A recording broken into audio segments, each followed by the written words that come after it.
Alright, so today we're going to check if the Tesla wall connector can actually charge a Tesla wall connector can charge a BMW... A Beamer. Today we're going to check out if the Tesla wall connector can charge a BMW i3 after the intro.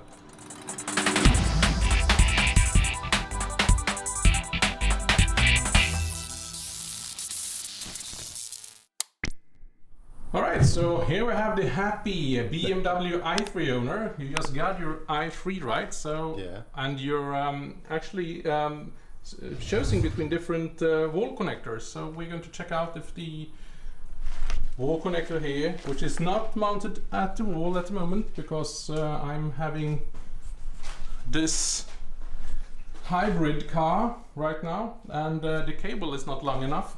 So that's why it's removed from the wall as of now. All right, so let's see if we can check it out.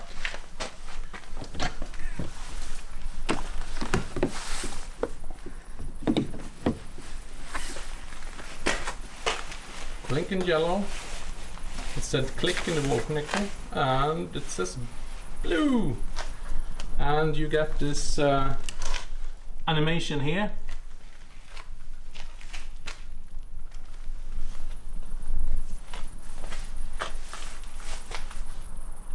I check my metering at home, and I can see that it actually draws, it says 10.75 kilowatts at the moment, and I would say that it's 11 kilowatts. So it uses all three phases to charge the BMW i3.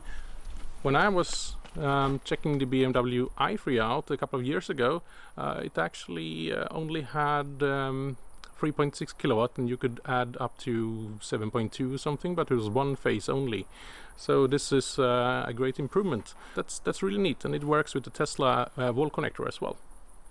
Alright, so thanks for watching, drive safely, and I see you in the next one.